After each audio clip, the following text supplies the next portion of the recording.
பள்ளிகளை முடித்து கல்லூரிகள்னு போகும்போது இந்த கல்லூரியில் அவர்கள் தேர்ந்தெடுக்கக்கூடிய இடம் எங்கமா இருக்கும்னா அரசு சார்ந்த கல்லூரியா இருக்கும். இந்தியன் இன்ஸ்டிடியூட் ஆஃப் டெக்னாலஜி நம் இந்திய அரசாங்கத்தால் நடத்தப்படுகிற ஒரு கல்லூரி. இதுல வரணும் அப்படின்னா ஜேஇன்ற ஒரு எக்ஸாம் தான். இந்த ஜேஇன்ற பேரை கேட்டாலே ஒரு பெரிய பயங்கள் உருவாகிட்டே இருக்கும். ஏன்னா கிட்டத்தட்ட 16 லட்சம் மாணவர்கள் ஒவ்வொரு ஆண்டும் ஜேஇக்காக தயாராகிறாங்களாம். ஜேஇ மெயின்ஸ் அப்படின்னு ஒரு முதல் எக்ஸாமினேஷன் எழுதுவாங்க. அந்த ஜேஇ மெயின்ஸ் எக்ஸாமினேஷன்ல எடுக்கக்கூடிய மதிப்பெண் அடிப்படையில் 16 லட்சம் பேர்ல முதல் 2.5 லட்சம் மாணவர்கள் தான் அடுத்த லெவலுக்கு செலக்ட் ஆவாங்க. அந்த 2.5 லட்சம் பேர் எழுதுற எக்ஸாமினேஷன்ல இருந்து திருப்பி நடந்து ஃபில்டர் அவுட் ஆகி டாப் ஸ்கோர்ல இருக்கக்கூடிய டாப் 16,000 ஸ்டூடெண்ட்ஸ், அதாவது கிட்டத்தட்ட 16,000 மாணவர்கள் இந்தியா முழுக்க இருக்கக்கூடிய 23 இன்ஸ்டிடியூட் ஐஐடியோட இன்ஸ்டிடியூட்ல படிக்கிறதுக்கான வாய்ப்புகள் கிடைக்கும். அதுல நான் ஐஐடி மெட்ராஸ்ல படிக்கணும் அப்படின்னா முதல் 1000 ரேங்கிங்ல இருக்கவங்களுக்கு தான் ஈஸியா சீட் கிடைக்கும். ஏன் அப்படின்னா இந்தியாவில் இருக்கக்கூடிய அனைத்து ஐஐடியிலும் நம்ம தமிழ்நாட்டில் இருக்கக்கூடிய Indian Institute of Technology Madras தான் நம்பர் 1 பொசிஷன்ல கடைசி 5-6 ஆண்டுகளாக மெயின்டைன் பண்ணிட்டு இருக்கு.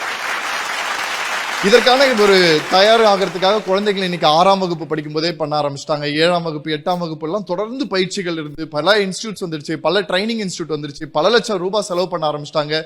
தொடர்ந்து படிப்புக்காக செலவிட்டு கடைசியில ஜேஇ அட்வான்ஸ்ல குவாலிஃபை ஆக முடியாம அல்லது ஐஐடி மெட்ராஸ்க்கு வர முடியாம போச்சுன்னா அவர்கள் வாழ்க்கை முடிஞ்சிருச்சா அப்படின்னா கிடையாது. ஏன்னா நாம நினைச்சிட்டு இருக்கோம், நான் நினைச்ச ஒரு இடத்துல நான் அந்த படிப்பை படிச்சுட்டா மட்டும் தான் நான் வாழ்க்கையில சாதிச்சிட்டேன் அப்படின்னா கிடையவே கிடையாது. இந்த உலகத்துல ஐஐடியில படித்து சாதிப்பதற்கு மட்டும்தான் வாய்ப்புகள் இருக்கானா? இல்லவே இல்லை. பெரிய காம்படிஷன் இருக்கத்தான் செய்யும். 100 பேர் சேர்ந்து முயற்சி பண்ணுவான். அந்த 100 பேர்ல இருந்து 10 பேர் தான் கடலுக்கு போறதுக்கு தயாராவான். 10 பேர் செலக்ட் ஆனா 11வது ஆள் செலக்ட் ஆகல.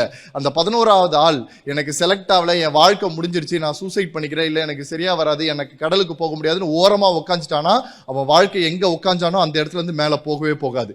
அதே அந்த மாணவனோ அதே மனிதனோ என்னால முடியும்னு நம்பிக்கையோட கிடைக்கக்கூடிய தூண்டிலையாவது கையில எடுத்துக்கிட்டு போய் ஒரு கடல் இல்லைனாலும் ஒரு குளத்திலேயாவது உட்காந்து 1 மணி நேரம் ஆனாலும் 2 மணி நேரம் ஆனாலும் 3 மணி நேரம் ஆனாலும் 4 மணி நேரங்கள் ஆனாலும் போராடி ஒரு மீனையாவது பிடித்துட்டு வந்தானா அவனுக்கு கிடைக்கக்கூடிய கான்பிடன்ஸ் நாளைக்கு அவன் ஆண்டர்பனரா மாத்தும். அன்னைக்கு அதே கடல்ல நிராகரிக்கப்பட்ட அந்த மனிதன் அதே கடல்ல இன்னொரு படகினை வாங்கி இன்னொரு 10 பேரை கூட்டிட்டு போகக்கூடிய முதலாளியாக மாறக்கூடிய வாய்ப்பு தான் இந்த மாதிரி ஜெயிக்கணும்னு நினைக்கக்கூடிய மாணவர்களுக்கு உருவாகும். அப்ப படிப்புகள்ல இருக்கக்கூடிய எல்லா படிப்புகளுக்குமே ஒரு வேல்யூ இருக்கு. ஏன்னா இன்னைக்கு நான் படிப்பை தேர்ந்தெடுக்கும் போது எங்க போனாலும் சொல்றது ஒரே விஷயம் தான், ஏன்பா நீ இன்ஜினியர் ஆகணும் அப்படின்னு கேட்பேன். ஏன்பா இன்ஜினியர் ஆகணும்னு கேட்டா, இன்ஜினியர் ஆனா சாஃப்ட்வேர் கம்பெனில வேலை சார், நிறைய கம்ப்யூட்டர்ல நிறைய கொடுக்குறாங்களாமே, ₹1,00,000 சம்பாதிக்கலாம் அப்படின்றாங்க, அதனால நான் இன்ஜினியர் ஆகணும். ஏன்பா டாக்டர் ஆகணும் அப்படின்னா, சார் டாக்டர் ஆயிட்டா கவர்மெண்ட் ஹாஸ்பிட்டலையும் வேலைக்கு போய்க்கலாம், எக்ஸ்ட்ராவா ஒரு கிளினிக் வச்சுக்கலாம், ஒரு கிளினிக் வச்சா ஒரு நாளைக்கு அதுலயே எனக்கு ஒரு ₹1,000 ₹2,000 வருது, டாக்டர் ஆகிற ஒரு சம்பாத்தியம் சேர்த்து ஒரு ₹2,00,000 வருது சார், அதற்காகவே நான் டாக்டர் ஆகிறேன். ஏன்பா வக்கீல் ஆகணும் அப்படின்னு கேட்டா, ஊரை விட்டு வீட்டை விட்டு வெளில வந்தா பிரச்சனை சார், பிரச்சனைக்கு ஒரு சொல்யூஷன் கொடுத்தா ₹1,00,000 சம்பளம் சார், அதுக்காக நான் வக்கீல் ஆகிறேன். இந்த மாதிரி ஒவ்வொரு துறையும் என்னால எவ்வளவு சம்பாதிக்க முடியும்னு சொல்லி எப்ப பார்க்க ஆரம்பிச்சோமோ அன்னைக்கே அந்த துறைக்கான அழிவுகள் தொடங்கி வந்துகிட்டே இருந்துச்சு.